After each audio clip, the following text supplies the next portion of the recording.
धन कुबेर कांग्रेसी धीरज साहू पहले भी रहे हैं इनकम टैक्स की रडार पर।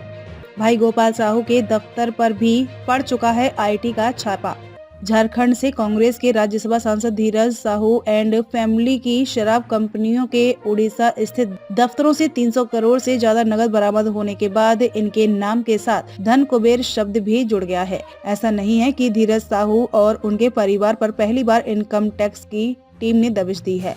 मई 2018 में तीसरी बार राज्यसभा सदस्य के रूप में चुने जाने के बाद दिसंबर 2019 में तब धीरज साहू सुर्खियों में आए थे जब दिल्ली जाते वक्त रांची एयरपोर्ट पर उनके बैग से करीब 30 लाख रुपए नकद का पता चला था।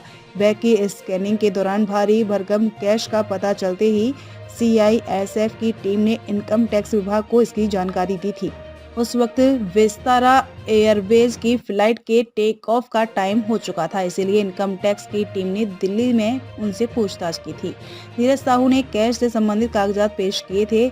उसी आधार पर इनकम टैक्स की टीम ने उन्हें कैश के साथ जाने दिया था, लेकिन उसी दौरान उनकी लोहरदगा स्थित आवास पर इनकम टैक्स की टीम जांच पड़ताल के लिए पहुंची थी।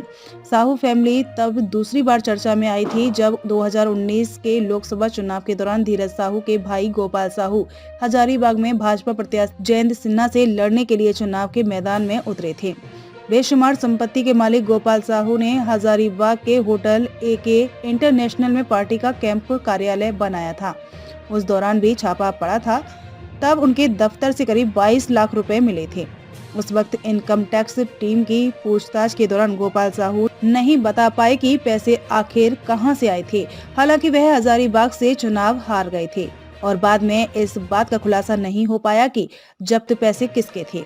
उस वक्त रांची के प्रधान आयकर आयुक्त RN सहाय ने कहा था कि पॉलिटिकल सीजर के तहत मामला दर्ज होगा। सबसे गौर करने वाली बात है कि साहू फैमिली की ओडिशा स्थित शराब कंपनियों के दफार में मौजूद अलमारियों से 300 करोड़ से ज्यादा रुपए जब्त होने के बावजूद कांग्रेस नेता धीरज साहू ने अब तक कोई प्रतिक्रिया नहीं दी है। दूसरी तरफ भाजपा इस मसले पर कांग्रेस के साथ साथ पूरी द्वारसांड सरकार को घेर रही है। नकदी बरामद होने के बाद PM मोदी के ट्वीट से भाजपा और आक्रामक हो गई है। आपको बता दें कि धीरज साहू के पिता राय साहब बलदेव साहू ने स्वतंत्रता आंदोलन में भाग लिया था। साहू फैमिली उस जमाने से कांग्रेस से जुड़ी हुई है। सबसे पहले धीरज साहू के बड़े भाई शिव प्रसाद साहू राजनीति के मैदान में उतरे थे। उन्होंने कॉलेज स्तर पर राजनीति शुरू की थी और बॉक्साइट वर्क्स यूनिधन के महासचिव बने थे। बाद में शिव प्रसाद साहू 2 बार रांची से कांग्रेस के टिकट पर लोकसभा सदस्य बने थे, लेकिन धीरज साहू 1977 में खुलकर राजनीति के मैदान में कूदे। यह पहली बार साल 2009 में राज्यसभा सदस्य चुने गए। उस वक्त उनका कार्यकाल सिर्फ 1 साल का था। फिर 2010 में दोबारा राज्यसभा सदस्य चुने गए। तीसरी बार 2018 में राज्यसभा पहुंचे। हिंदू अनडिवाइडेड फैमिली के रूप में यह परिवार शराब का कारोबार चलाता है। इसकी नींव Baldev Sahu and group of company के रूप में रखी गई थी।